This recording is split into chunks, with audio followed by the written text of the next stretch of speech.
This is Embrace Sustainability Ranch, and this morning or this evening we're going to introduce you to some healing plants that have very specific and special properties to it. This tree right here that you're looking at can go up to 20 feet high. They're huge when they get started. They're very tough trees. They like poor soil, and they don't need hardly any water. They're extremely drought resistant. But the amazing thing about these trees is they discovered that they have so much nutrition in the leaves and in the bark and in the flowers that you could practically live off of these trees if you needed to. They found villages where the children were dying of starvation before they were past their toddler size. And then they went to other villages where everyone was healthy, and they tried to determine what was the difference between the two. What they discovered was that the children that were doing well in some villages were eating the fruit off of this beautiful moringa tree. They eat the flowers, they eat the leaves, even the bark is edible. The only thing that really isn't edible is the roots themselves. They have wonderful flowers. Here's a picture of the flowers to get you a close-up view of what the flowers look like. They like poor soil. They need very little amounts of water. They also have these long pods that you see right here.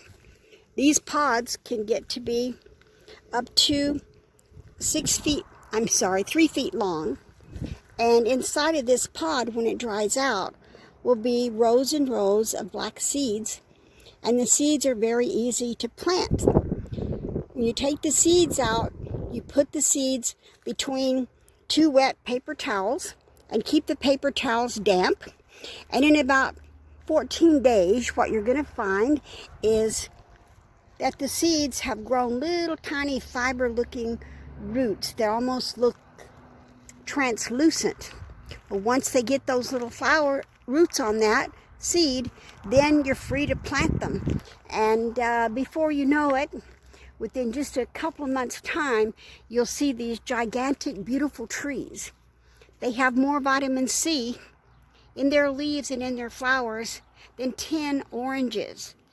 Their nutritional value is applauded partly because all of the enzymes and things of that sort that the body needs are abundant in these trees.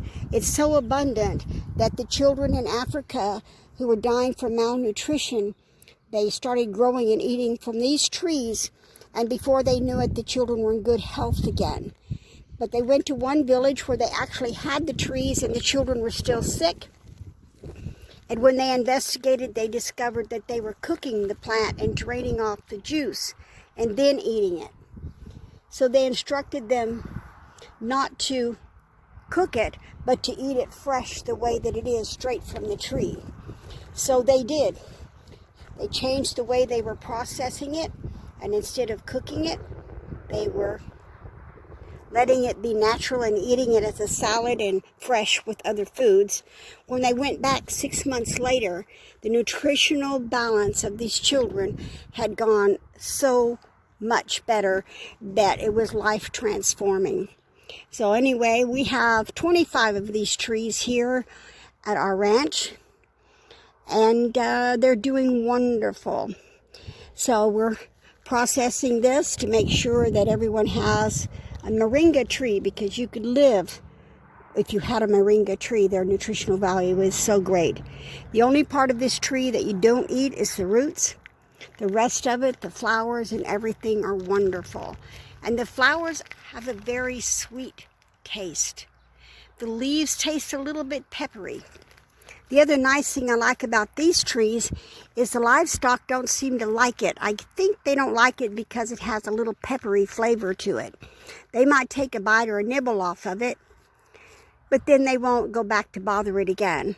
So it's a safe tree to plant around animals. Rabbits seem to be the only things that bothers them.